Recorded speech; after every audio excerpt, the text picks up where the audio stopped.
No, there's so many indie creators like putting energy out into the world. You know what I mean? Like, and you can't. It's one of the things where I can't not feel that energy. If we're Mhm. getting if we're getting crazy metaphysical or whatever we want to call it, like if we're getting crazy on a Thursday morning.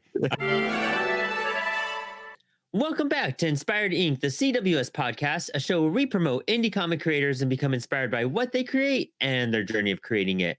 I'm your host, Brandon Bloxdorf, and today on the show, we have Matthew Sardo joining us, and we talk about how Indie Creator Con came to be, what it means to find your purpose and meaning in life in your creative career, and how you could bring your past experiences to unleash something bigger and better in your future. All this and so much more on today's Inspired Inc.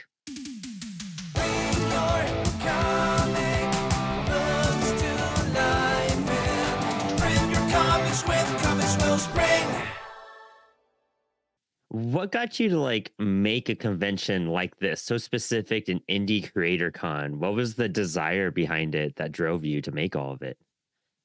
Well, this there is a long story, but the short story is I run Monkeys Fighting Robots, which is a website that focuses on comic books. Yeah, I've checked it out a and lot too in the past. Writing my old, especially I started off at comic book journalism, and that was a website I'd go to and check out. So that was a cool part of just meeting part of your history as well.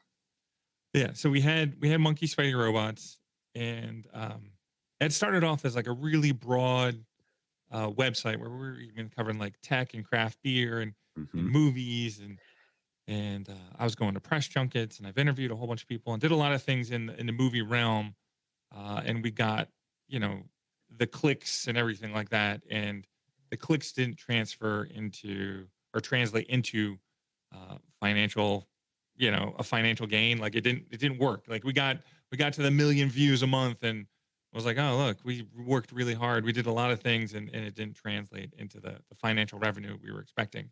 And so then I was like, okay, let's just focus on what I like, and I like comic books. And so we scaled back Monkeys Fighting Robots to just focus on comic books, and that turned into the artist Jamie Jones ended up moving like a block away from my house, and I was like, okay, we got Monkeys Fighting Robots, and when I established it, I always in my head had this like comic book idea floating around, and I text messaged Jamie. I was like, hey Jamie, like you want to go to the brewery and chat about doing like a comic strip? And he was like, "Oh man, I was totally gonna text you about doing that."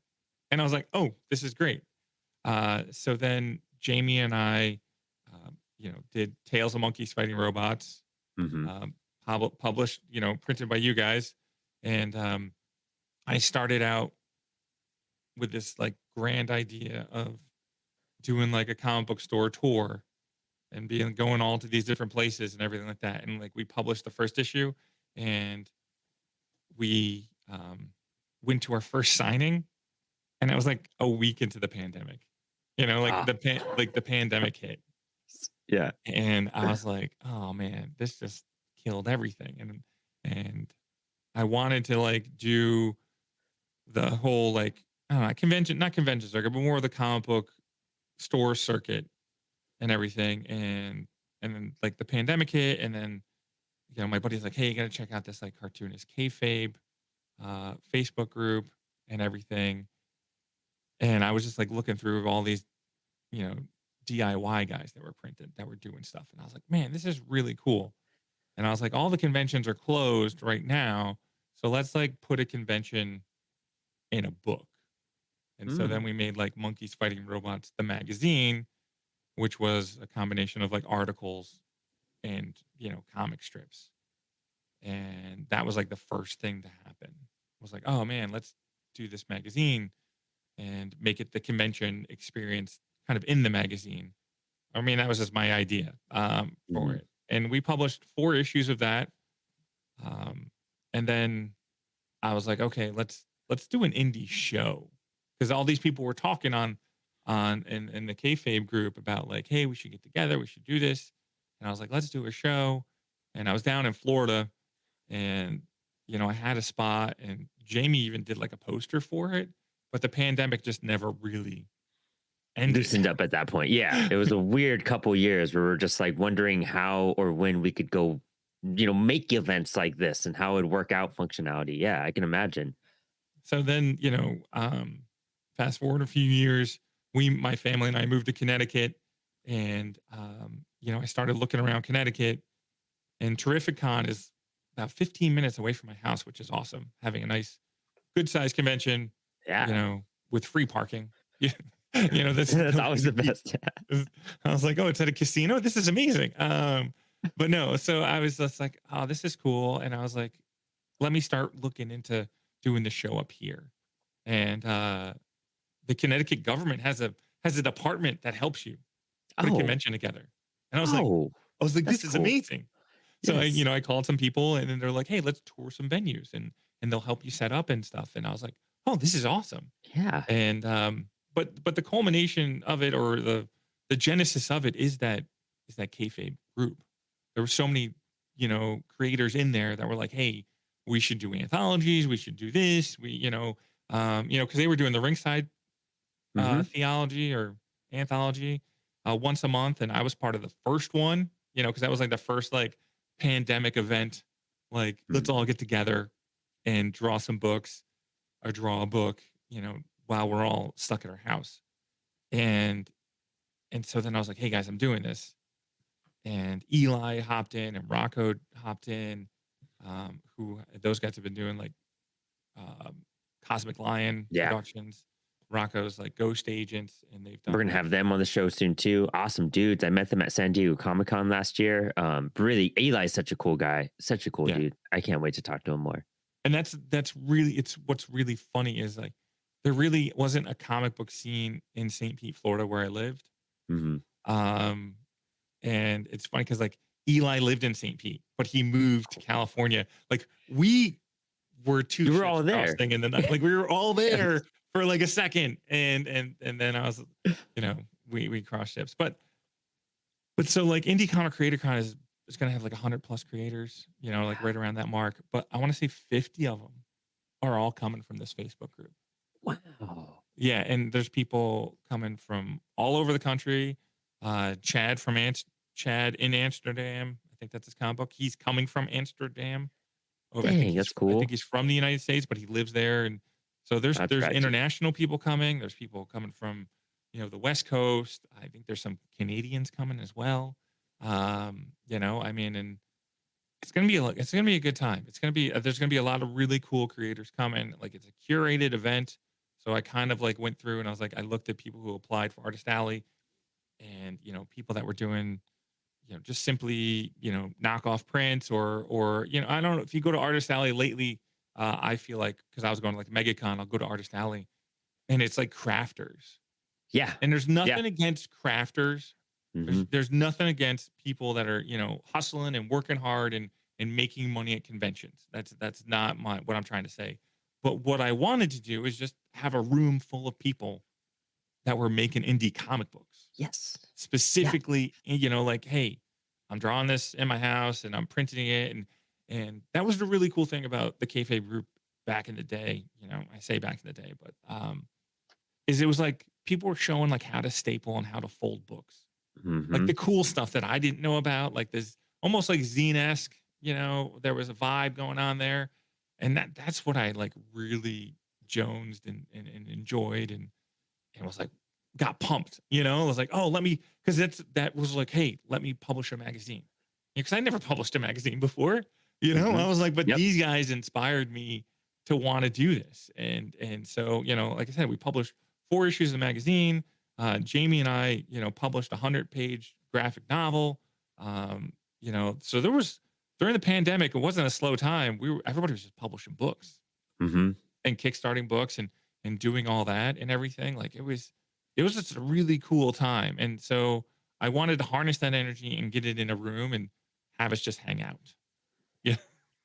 Dude, I admire it so much because a lot. I don't know how much you've heard on the show, but we've talked about it a lot on like how convention, like the health of conventions are right now, and what they do for indie creators. And what I went to Baltimore Comic Con like 2 years ago, and it was my first time here on the East Coast because I just moved here to the East Coast. went to Baltimore. I heard it was like the Comic Central convention, and I've been to San Diego and all these things, and San Diego is a ton of fun, but it's like minimal comics and it's more everything else. It's more of an event, an extravaganza. It's more like when you talk about Marvel films versus regular films, when you hear that type of stuff, like, it's like this is just for spectacular and it's a, roller coaster ride over there. And you go to like Baltimore and it's supposed to be very comic book centric, and it just didn't feel like it. I just felt like, That's we have. interesting. I mean, because that was everybody said that that's been like a comic centric show. Yeah. And it's just And in the sense of like it's separated. It's very diverse. You have all your big people over here, and then you just stuff all your indie people in this corner and hope people drift that way to see them. But you're giving them an opportunity to go to convention to just see the indie people that are stuffed in the corner. And now you're giving them a place to be and to be exposed everywhere and not have that dividing cut of like, oh, you worked on like Sandman and you worked for Marvel and DC. We're going to put you over here with all the big shots. Oh, but you haven't done stuff like that. We're just we have you somewhere in the back over here. That's where we're gonna put you guys. And hopefully you guys get some people to wander over there to check it out, because we have all the cool stuff over here. But like a convention that's focused on indie, that's just like all you guys in the back, you guys are the spotlight. That's what we want to see. And it's really encouraging, because it feels like unless you're on that like higher platform corporation, making comics, you're not really getting represented at a convention anymore. And I love the crafters. I've tabled next to crafters, great people, love them, adore them. It's a hustle. It's a grind. They're working really hard on what they do, and I respect it. But, when you go to a convention, you're just like, how am I going to compete with like my single book or couple books versus all these crafting people that are drawing stuff or, making stuff about movies and all this stuff? Like, it just doesn't add up sometimes. And I feel like we really lose our ability to promote ourselves at conventions sometimes, because no one's really there to go for indie comics. They go for autographs of their big names, but no one really puts aside like, oh, I got $50 put aside for whatever indie stuff I find. It's rare you find that person, but this is the convention to like do that and to like help us out, but also have us network with each other and meet each other and grow our community a bit more too. yeah, I mean, I've been in the comic books industry for a while. I owned a store from 2006 to 2011, about a mile north Oh, of Wrigley cool. Field, called the Comic Vault. We were nominated for the Retail Eisner a few times, and made some crazy videos. And I've been in San Diego, and I've been through all that chaos. But I also like, as a retailer, I tabled at it was Wizard World Chicago back Oh, then. cool. I was at the first C2E2, and it's always a big chunk of change to get a booth or get a table, and even Artist Alley at these places where now I see that people are doing C2E2, and I don't quote me on this, but I want to say you're paying like $500 for a table, for Artist Alley, and Yeah. if you've published one book and you're a writer, how are you ever going to recoup that money at a table? And Yep. it's really insane. And that was kind of the thing that I was going through when I published Tales of Monkeys Fighting Robots, like the first issue. Um, I went to MegaCon, and then I went to I think I went to, it wasn't Tampa Bay Comic Con. I think Fan Expo tried to do a Fan Expo in Tampa. And so I Oh, did wow. they did one show there. And so I had a table at MegaCon, and then I had a table in Tampa, and I saw all the same people. And so when I went to when I had my table in Tampa, people were like, "Where's the second issue?" And I was like, you know how long it took me to publish the first issue? And I'm 6 months later at another show, and they're like, "Hey, where's issue two?" And I was like, "Oh man, this is gonna be tough trying to like generate that the grassroots fans and all this other stuff." Because I mean, it's your audience is very limited or very niche when it's like, hey, I'm self-publishing an Hmm. indie book and everything like that. So when you go to a convention or do a few conventions, like you're still hitting the same group of people and stuff like that. So so I had a lot of learning experience from tabling at shows, and so I took that experience and I was like, how can I make this show affordable for creators, and so that if they come and it's just one writer, there there's a chance of like recouping your money or not like or Hmm. breaking even or even making money or going from there, I mean, like, and so that was the plan, is like, how do I make it an affordable show for creators? And because again, where indie comics has a niche, it's a niche audience, Yeah. and so um you gotta think about all those different angles, and that's what I've been trying to do, is like, how can I help creators as much as possible with this show, get exposure, and financially, how do I like get people to spend money on their stuff, and not put a burden on them, tabling and stuff like Is that why you kind of also had to narrow it down to like a 1 day event to kind of start small a little bit and then see if you could grow it into a multiple day event? What was your kind of planning around that? well, the planning is it's my first show ever, Mhm. and Yeah. so I wanted to do something you just in steps. And so, Cool. like, okay, if it's my first show putting this together, there's gonna be some chaos. Yeah. There's gonna be some unexpected things that happen. There's gonna be a learning curve, all that different kind of stuff that happens. And that's kind of why I went with the venue I went with, because like the college comes with a lot of stuff. They come Nice. with their own police force. They come with their own paramedics.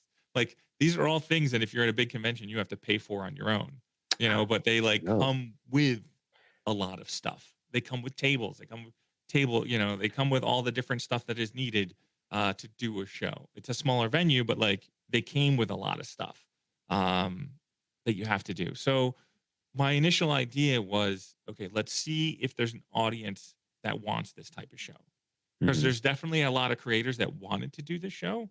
Hmm. We had 100 spaces, and I want to say we had 300 creators apply.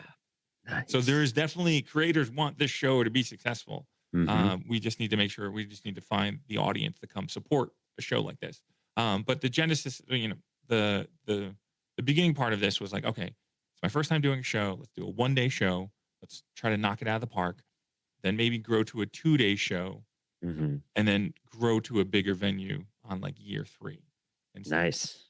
So, but I mean, there's a lot of people that wanted to table at the show, so I'm going to start looking for a bigger venue, or figure out how to put more tables in this venue if that's an option or something like that. Hmm. Um, because there was that audience. There was that demand for table space for indie creators. And so yeah, I mean, it's all about this first show, and then let's see what happens, and then grow it from there. And it's one of those things where it's like, coming from a musician background, you play a show, you get a bunch of your friends' bands, and you kind of like, okay, we're going to line up a show together. It's going to be this really cool thing. What are you trying to do to make sure that it's not just like the bands and the other bands watching the show and their girlfriends showing up for it? Like, what are you doing to get audience participation to really be interested and show up for this? Yeah, and I mean, that's a really good question, and it's a it's a some tough answer. It's just so I've done a grassroots campaign where I've been going out to all the different comic book stores in the Oh, area, cool. and giving them free tickets to hand out as well. The goal is to put about 1,000 tickets free into the universe from the Nice. different comic book stores. I've put together a mailing list of about 200 comic book shops in the area within Cool. like a 2-hour radius. Cause I mean, like, where New Haven is, we're 2 hours from Boston and 2 hours from New York City. Hmm. So you could take the train up and come see it, or you can drive down from Boston to come to the show. And then, there's the whole, uh, marketing campaign with social media, which is fun and chaotic all at the same time. But Very much so. we're doing targeted ads to people that like what we do. And the cool Hmm. thing with social media is you can kind of target niche audiences. Like, hey, we're doing turtle stuff, so like you plug that in. We're doing indie comic books. You plug that in. Like, who likes comic books? And then you can target like the different areas of like New Haven, Connecticut, Hartford, at the outskirts of New York City, Boston, that area. So I mean, like, there are people out there, but finding those people and getting those people to come to the show, is a big thing. When I had my comic book store, I would always say, no matter how long my comic book store was open for, um, somebody would walk in and be like, "Hey, when did you guys open up? You guys, just noticed you guys." Yep. But to get people to know about the show and to get people, in the doors. It's been one of those things where I've just been pounding the pavement of going to comic book shops and talking to people and handing out tickets and doing a lot of that stuff on my own. But I've met a lot of really cool comic book shops in the area that are like, oh, this is awesome. So, Oh I mean, yeah. like, there is a vibe that's been growing, and but you never know. You never know how many people are going to walk through the door until they actually like walk through the door. I mean, like you with the music industry, that as well. Yeah. I mean, it's tough to get people because there's just there's a lot of demand for your time. There's all Mhm. these different stuff after and stuff like that. But I'm gonna keep hustling and keep doing what I do, and I've I've been successful in the past promoting events. I've had some success for that, and I mean, this is a little tangent story, but this if you look at the back of an IMAX movie ticket, there's a lot Mhm. of legal jargon on the back of it, Oh yeah, yeah. and 90% of the legal jargon is my fault. Really? 'Cause How so? That's so when I had my store in Chicago, there was the Navy Pier IMAX, which was downtown, and I made friends with the GM of the IMAX theater, and he let us see The Dark Knight a week before it came out, oh and it was wow, like a that's rad. 500 seat theater, and I was, he would sell me the tickets for $10, and I was just like, oh, I'll sell these for $20.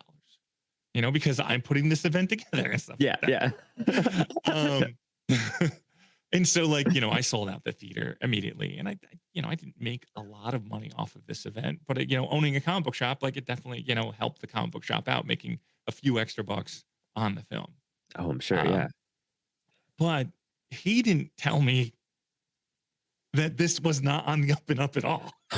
There you go. So, word got out that, this group of people, this comic book store got to see the show. Got to see The Dark Knight, which was a huge movie at the time. Yeah. It's just a Yeah. minor, small movie that came out. Minor, superhero film that Minor impacted the super- culture. Yeah, just a minor, pop culture phenomenon film that came out. And so it came out that like this comic book store in Chicago saw the movie in advance and then scalped the tickets. Oh man. So I got this phone call from a Warner Brothers lawyer just yelling at me.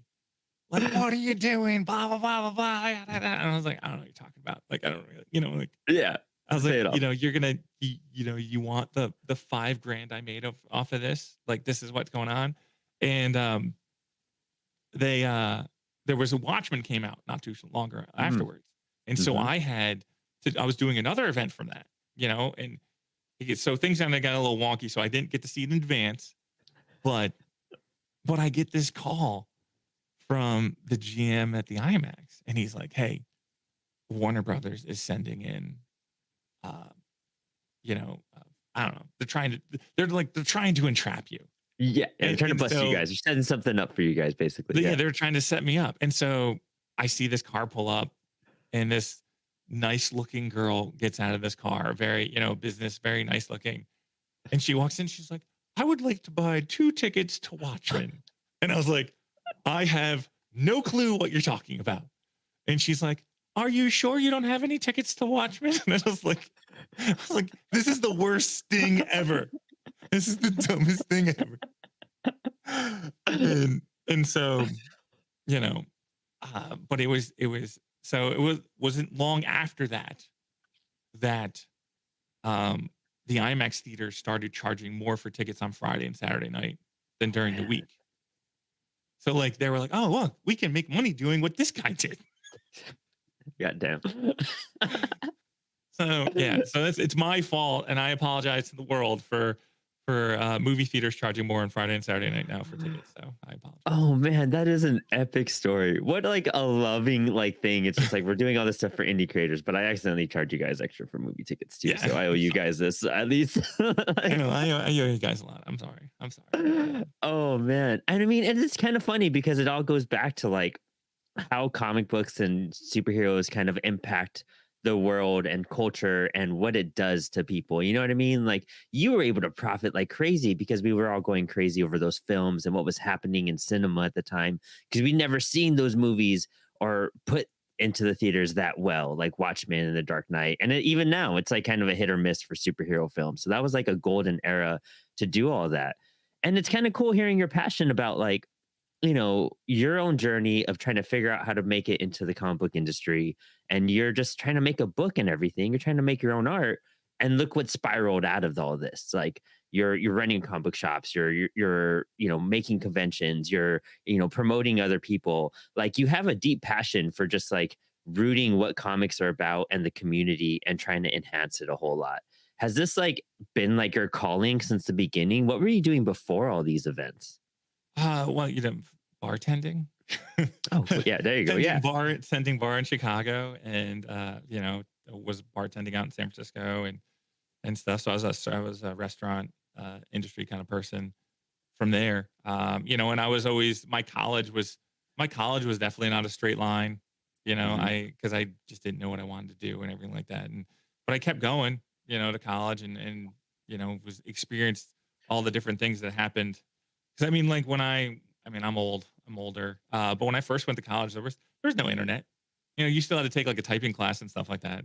Yeah. And then when I finished going to college, it was like, hey, here's InDesign and let's do the newspaper and do all this, like, and like self-publish, that kind of stuff. So I mean, like it was college is fun. I recommend that everybody just keeps going to college and doesn't stop going to college. If Yeah, you can do honestly, it, just keep going, taking highlighted classes. years. Yeah, it's the learning aspect of it is just, never stop learning, Mhm. keep doing that stuff. Um, but yeah, now that I kind of like look back at like the things that I've done and the things that I've accomplished, I mean, like there's been some it's the stuff that I've been successful at or the stuff that I've enjoyed the most is helping out other creators and Mhm. helping people become successful or helping get eyeballs on other people's stuff and then seeing them be successful uh, from there. Yeah, like Mike Morisi, the Oh, yeah, writer. yeah. Yeah. Okay, so I was at San Diego Comic Con probably like 2010 ish. I think it was 2010, and I Nice. think I was rooming with Chris. Chris Burnham and I shared a That's room. rad. He had like an artist alley booth, and he was just making money hand over fist drawing. That's a whole nother. But Yeah. Mike Morisi calls me up on like a Friday or Thursday. He's like, "Hey Matt, can I crash on your floor?" And I was like, "Yeah, sure." He's like, "Okay," and he's like, "I'm trying to work on a book deal." And so he comes in and he's like, "Hey, I want you to go to this like meeting with me." I think it was Mirakoshi is the publisher. And so he Okay, that sounds goes familiar. to the meeting and he's like introducing me to the gentleman and he has his book is Quarantine and he was able to like publish it through them. But Ooh, then he was cool. like, because I still had the store, but he was like, "Hey Matt, can you buy 100 or 200 copies of the book? Because that's what they need to publish it." And so I was like, okay, and then we'll just do a party at my store and we'll sell the copies and go from there. So like it wasn't like I was, but it was one of those things where it's like Mike went to San Diego, crashed on my floor. We went to this meeting. I agreed to buy the comic book, Mhm. to put it in my store. And that's like 2010. And now like this summer, Dick Tracy's coming out by Mike. And like he's, if you look at his path that has gone like this, he's done all the work, but like I've had my little Forrest Gump interactions with him Yeah. to where like it's kind of intertwined a little bit in the beginning and then he's taken off from there and run with it and stuff like that. But it's been those kind of things where like I can look back and be like, oh look, that was awesome. He crashed on my floor and now he's like directing films and doing all this other stuff and everything like that. So I mean, like that's really cool. And there's been a lot of other artists and creators that came through my store and did signings. Like Ryan Brown was doing Ooh. his indie stuff back then, and Tim Seeley lived in Chicago. Chicago had a really cool comic scene, so Dude, yeah. it wasn't hard to have cool creators come through your door. And they had like drink and draw on every Wednesday night or Thursday night, like in the city. Like it was really cool vibe in the late aughts for comic books over there. And so that's like one of the things I wanted to get back to is like all the cool stuff I loved about my comic book store, like doing promotions, doing signing events, hanging creators, hanging out, going to drink and draw, doing all these things. Like, let's do that.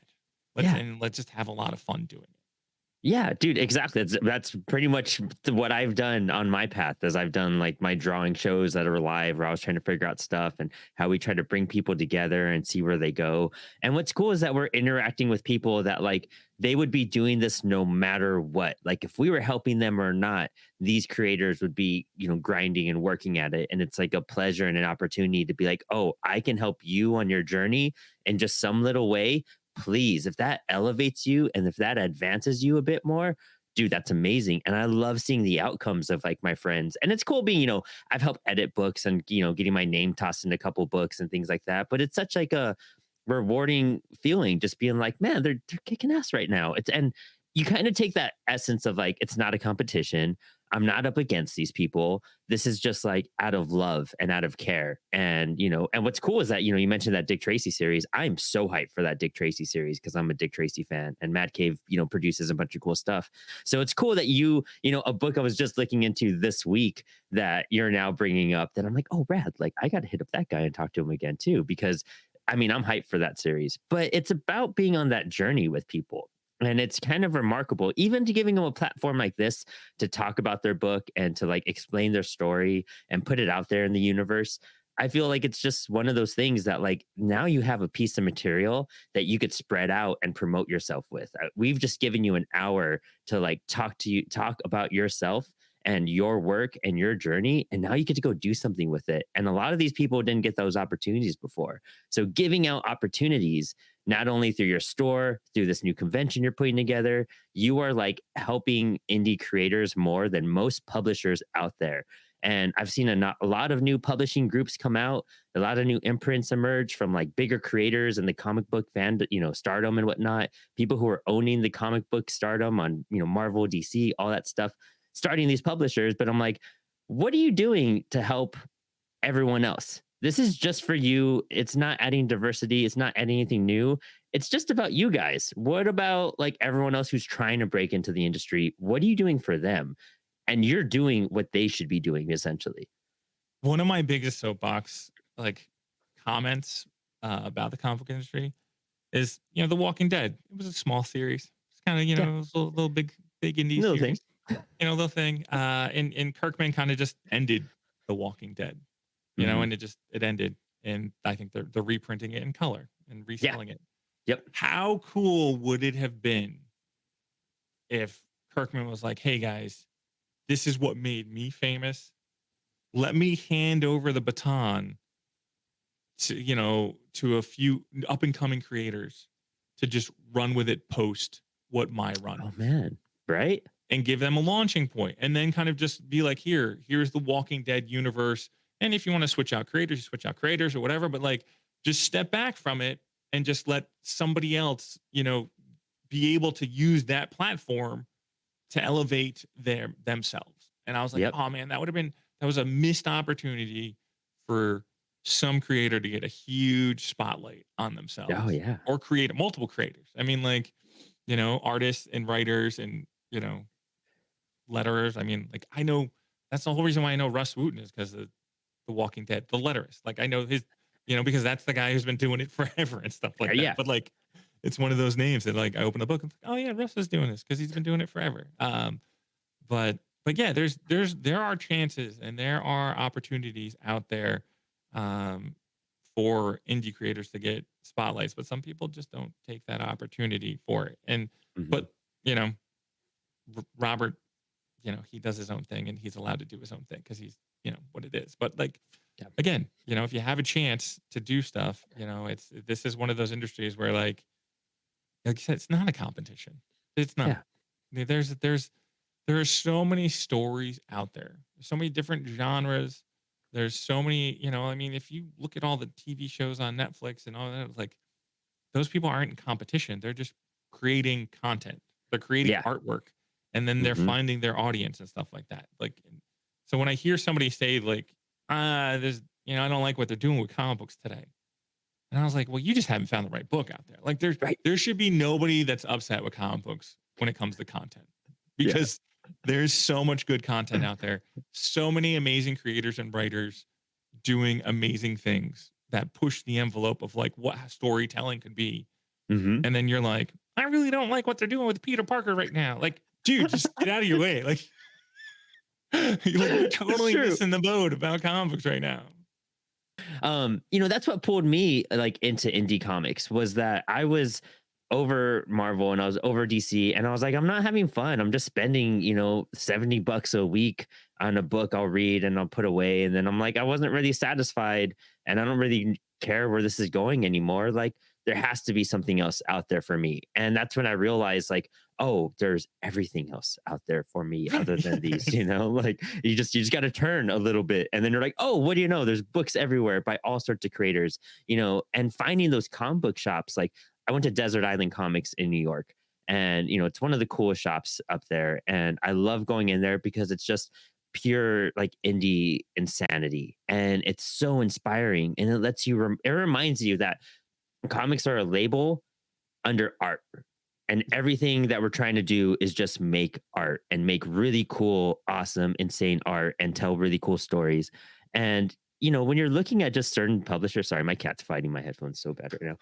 That's When you're fine. looking, when I you're watched looking I at, watched Miss Marvel yesterday, or Marvels uh yesterday. Did you watch Marvels yet? I haven't yet. I haven't. No. All right, it's way better than everybody else said it was. But like, Oh, okay.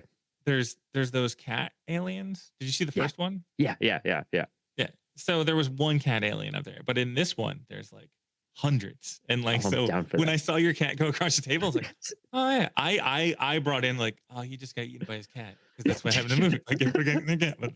So, but no, your That cat. straight up happens so many times during an episode. He'll be sleeping on me, and then you'll see a paw coming up, and then just him pulling on my headphones. And I'm like, dude, I'm gonna fight you so bad on camera right now.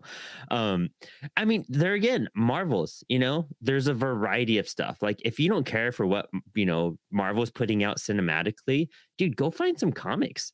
Like, if you don't like what they're doing with the character in one form of a medium, go find a different form of that medium and see what they're doing with that character. Like, I complain a lot about what they put out and all this, but I'm like, I just got to find my niche in this, and it just doesn't happen to be this aspect of it. And I think we kind of get, thrown off a lot by like all we're seeing are superheroes, and that defines comics. And indie comics give you so much more. It's kind of like why people love like manga and webtoon and things like that. There's a reason why they're a hit, because they're not just your generic kind of like burnout that we're all kind of hitting at a certain extent with superheroes. It gives you a variety of stories, gives you stories about anything, like literally anything you could make a story out of, and they're doing it. I don't know why in like Western culture we get so caught up on like superheroes and just superheroes, and maybe some sci-fi splattered into there with some small fantasy. So I mean, indie books, they take all of that, and it's like the purest form of comics, I feel, because you're taking the rawest ideas and putting them onto pen and paper as they kind of should be. And I feel like that is art more than anything else. Yeah, no, I love talking about like art. I'm not the most like, I'm not an art historian. I'm not a comic Mhm. book historian. Same. I like Yeah. read things, I look at things, and I like be like, oh look, this is awesome. Like that's where I go. I like, Mhm. okay, and I try to learn a little bit more about like panel layout and colors, and I for me, color theory is something I can handle. That's where my brain kind of understands and stuff. And like, oh, this is what we were trying to do with color here, and I like what they did with that. And I come from more of a cinema background, so when I Hmm. look at a panel, I look at it from, what is the camera angle doing? How are they looking at it from there? You know, um, Jamie Jones and I always had the biggest argument in the world about Batman or Spider-Man jumping through the moon and you getting that silhouette shot. Yeah. Like There for you me, go. like I was like, this is the most amazing shot ever. And Jamie's like, well, what does that have to do with the story? I was like, it has absolutely nothing to do with the story. He's like, This looks well, you cool. don't need it. He's like, you don't need it in the book. He's like, I'm like, yeah, you do. Yeah, you do. But I mean, like, that's what's awesome about comic books, is you can have that kind of like conversation about like, how does this help up the story? But does it, also comic books need to look cool, because Mhm. that's what comics are. They need to look cool, man. I mean, like, Yeah. but yeah, I don't know where I was going with this story, but like, art, there's a whole bunch of things with art. Like I love looking at art as a reflection of society. You know, in Hmm. comic books, like, you know, now that I'm older, like, yeah, you can look at the political landscape of things, and you know, I can look at how things were in the 90s, the aughts, 2010, now where we are now, like, okay, what were we doing in comic books? I got like a solid like 40 years now of like looking at comic book styles and what was going on with society and how things bounce back and forth. Like I really Hmm. like looking at that kind of stuff. You know, I was really hoping that like when Trump got elected, there would be like more shock art, you know, Oh yeah, would right, kind of yeah, be that like rebuttal because there was that in the yeah, 80s. There yeah. was like shock art against, you know, because that's the political scene and stuff like that. Hmm. Um, it might be out there. I just didn't see it, you know, because I'm not really in the art that kind of art scene. But I was really hoping that there'd be kind of like a shock art kind of thing to just rattle Shake people. things up, yeah, Yeah, like and just transform some stuff, yeah. yeah. But then also, so reflection of society, and then art. Ah, I had it and I lost it. My brain just lost But it. I love that. I mean, that's what it's all about when it comes down to, you know what I mean? Like, comics are the medium we fall in love with, and it's the vehicle we use, but we're all here for art. We're all here for the pretty images and the pretty colors and the awesome like landscapes and just getting a story that resonates with you. That's what attracts you to it. And I mean, not always, do mainstream stuff, do you resonate with so well? And having an indie book can inspire you more than like, the newest Spider-Man. Because you could look at an indie book and be like, dude, I didn't realize I could probably do this. Like, I didn't think that I'd be able to draw like all these other people I'm looking at, but like, dude, you make it look like it's real and I could figure this out and I could do it myself. It gives you like faith and inspiration. And that's what art is all about, is inspiring in some form, in some shape, in some way, whether whatever you do with that, inspiration and turn it into. But I feel like indie comics in particular, they're having such a big boom because of what you're saying with the pandemic and Kickstarters galore happening now. Right. I have so many, Kickstarters going up. I see podcasts dropping people because there's too many Kickstarters going on and they just can't promote all that on their show and they want to talk about books. Like I love seeing that because that means that everyone is making comics and everyone is out there grinding.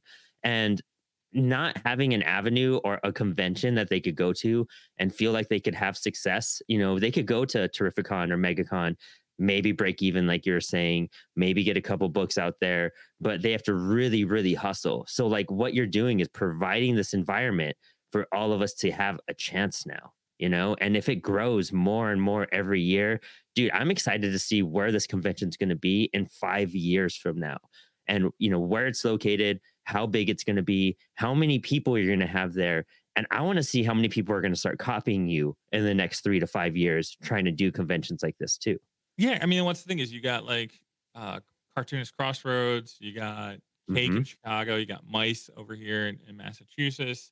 You know, so there are some indie comic book shows that are happening and stuff like that. And that's why I was looking at when I was doing it in Florida, because like Florida didn't really have that. But you know, I think there's even like there's one, and these are all very small, like venues that they're putting in Hmm. like libraries and different like that, but they are out there. And the cartoonist Crossroads has like a cool vibe to it, where it's more of like the first couple days is like a learning environment and networking Yeah, environment, and love then that. you know then you have like the show from there. You know, like this could be really cool. And again, it's going to take a little bit of time to get it going, because again, it's a very niche market. But Hmm. like once people see it, you know, and you don't even have to understand it. Like I'm trying to get all the people that I know that aren't into comic books, but are like, you know, normal. I'm trying to get normal people to go to this, because like you're gonna go in this, and whatever your expectation is going into it, Hmm. you're probably gonna get blown away by the talent of what the people are doing Oh at yeah. the venue. I mean, like that's the Yep. thing. It's like I'm trying, you know, and I call them normal people, which are muggles, Yeah. whatever term you want to use for people who aren't in the comic book scene. But no, because it's every time that I've done something like this, you know, from experiences at the store or experiences outside, and that I've brought people from the outside in, and they're like, "Holy!" shit, like Yeah. this is pretty amazing. And again, like you can get really nice artwork for $100. Hmm. You know what I mean? Like even Yeah. cheaper. There's probably people that are out there even doing it cheaper. But you could get like something unique and original and amazing and beautiful, you know, for affordable, Hmm. and like for an affordable price, and you'll be like blown away, and then you'll be like have a connection with that artist after there, and you'll be like, wow, Yeah. like here it is and stuff like that. I mean, like I've got a whole bunch of artwork up on my back wall right here Hmm. of people that I've met at shows and stuff, and been like, oh man, this is pretty cool. And that experience itself of being like, hey, can I, that personal interaction, intimate interaction, being like, well, what do you want me to draw? And I'm like, well, I don't know, like, and Yeah. then you come up to it, and then somebody brings your vision to life, and it's just like, oh wow, that's crazy and stuff like that. So, um, yeah, I, this is not a convention that's just for people into comic books. It's people that Hmm. like appreciate art or want to like expand their horizons with art. I mean, like it's gonna be crazy. And that's, I mean, again, indie comics, the most diverse amount of art you're going to see. You're not going to see house style, pure house style everywhere. You know what I mean? And that's the cool part. That's when you're just like, oh, I'm reminding myself, this is art we're dealing with, like not just house style characters and stories and formats and monthlies and stuff like that. Like I could get so much out of this.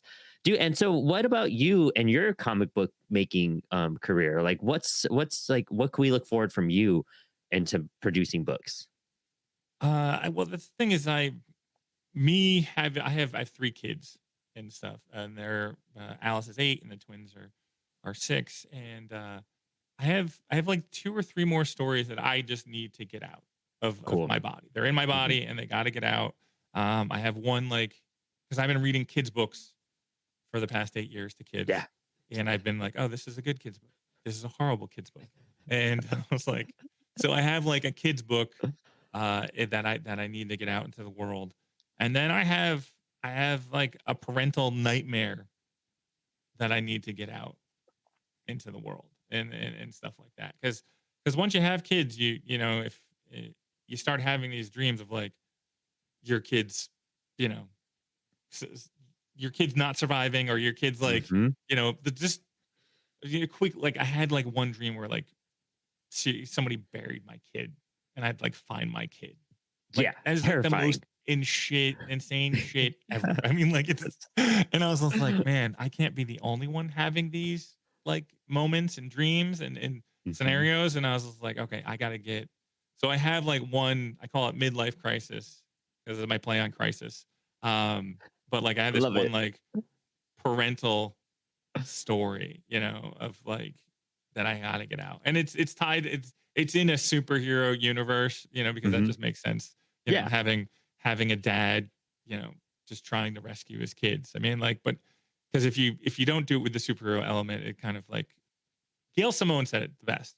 She's like, you don't have a special effects budget. You have an infinite special effects budget when you're Mhm. printing when you're making a Yep. comic book. So I mean, like, why just have it be just a regular dad. Yeah. Like you Yeah. have Have fun with you it. have yeah, have fun with it. Be crazy with it. And so I have the kids book. And again, I have like a horror anthology of like 3 stories that would be that I so I have like 5 stories that have to get out of my body Mhm. and stuff. And that's when cuz I do what you do. I interview people as Yeah. well. And I was doing this like artist alley experience, and I would ask people, it's like, why are you a creator? And they were like, because I have to be. There's no other option to being like what I'm doing right now. Like this stuff just comes out of me, and I Yep. got to get it out into the world. Um, and so I think I have that, but it's more of the like looking at, you know, the convention scene and looking at that stuff. I was like, oh man, this is an opportunity, and this has to happen. Like it has to get out in the world, kind of thing. Like, Mhm. and so Indie Comics Creator Con has to get out in the world, and people have to see it, and it has to like grow and be successful, because I really don't know what else I'm going to do. I mean, it's like Yeah. because it's what I need to do. It's I have to make it happen. it's finding a calling, and it's something that is hard for people to figure out and discover. And it takes a lot of time and it takes a lot of experience to figure out like what you're kind of meant to do and what you're supposed to be doing. Cause it's buried inside of you and you got to figure out how to find it and to like navigate it, control it, and unleash it. And, I've realized that over the past couple years, I went through a lot of like life craziness and everything got flipped over and I had to rediscover myself. And luckily, somehow I put together this punk rock anthology over here. And somehow after that, Apollo became a publisher. And then I got this awesome opportunity with Comix Wellspring. And it made me realize like my place in the indie comic scene and the comic book universe scene. And finding that calling gave me like a purpose and a drive. And it's one of those things where it's like, like right before this interview, I was like taking a nap and I was like, I got a killer headache. I don't know if I could even pull through with this. And then I jump on and I'm just like, oh, I'm here. I'm in my environment. This is like my space. This is what I'm doing. And I'm never happier than when I'm doing this right here. And once I put up episodes and things go out and I work with a team at CWS, that's where it's like, oh, it's all coming together. This is the most fulfilling thing I could be possibly doing with myself. And I can't wait to do more. And it seems like that's your exact calling for all of this. It seems like you are just on this path and you are just radiating it to like get it out there and see where it goes because you can't stop yourself if you wanted to. No, there's so many indie creators like putting energy out into the world. I mean, like, and you can't. It's one of those things where I can't not feel that energy. If we're Hmm. getting crazy, if we're getting crazy metaphysical or whatever we want to call it, like if we're getting crazy and on a Thursday morning, like there's an energy that is in this Facebook group of people, and like I have a stack of books behind me that are all made by all the people that are be coming to the show. That we've all supported each other and everything like Hmm. that, and we're all on different journeys in the comic book process and everything, but like I want to bring everybody together for at least one day, Yeah. and Yeah. be like, what is that gonna be like? What Hmm. is that Friday drink and draw gonna be like? What Yeah. is that Saturday show gonna be like? And then what is the after party gonna be like?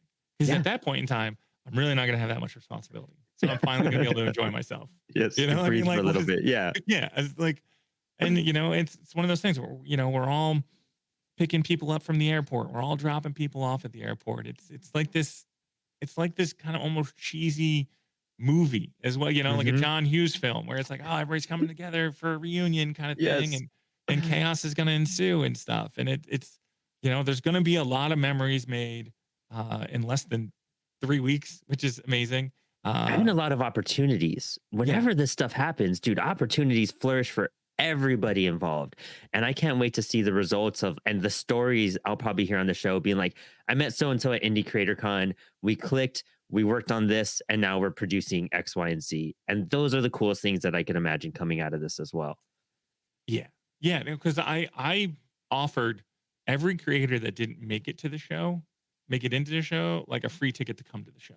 Like I want Oh, creators to cool. come to this show. So if you Yeah. applied for a booth and you didn't get in, I was like, dude, I still want you to show up.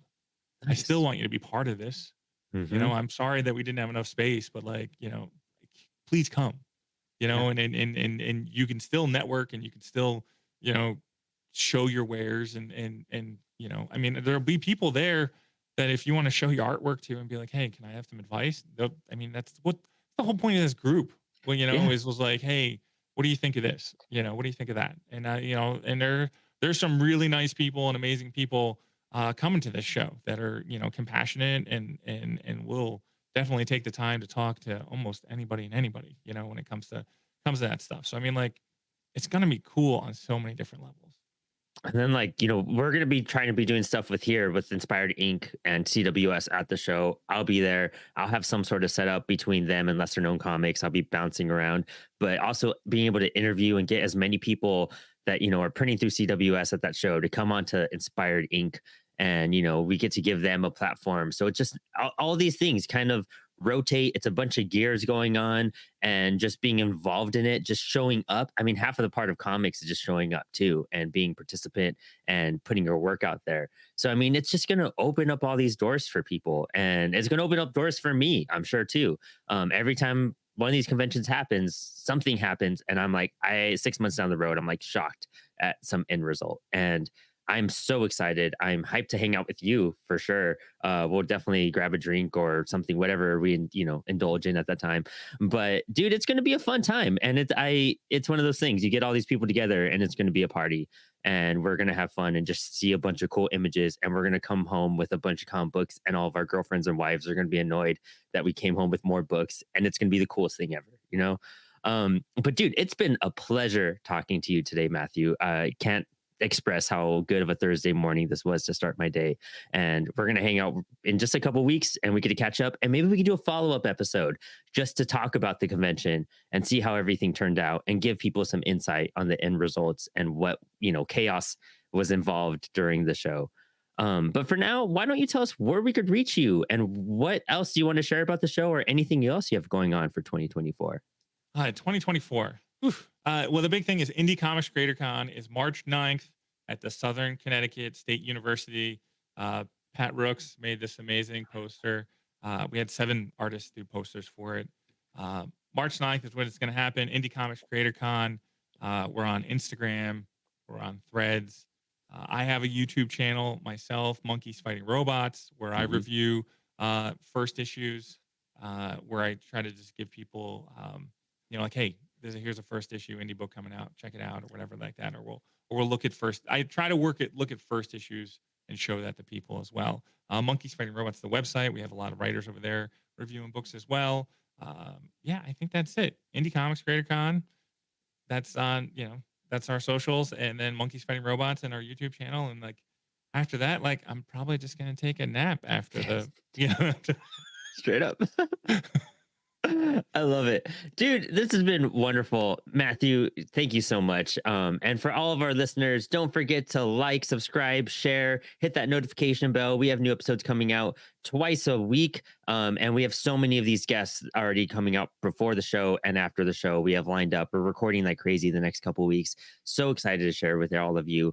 And as always, thanks for hanging. Stay creative and stay inspired.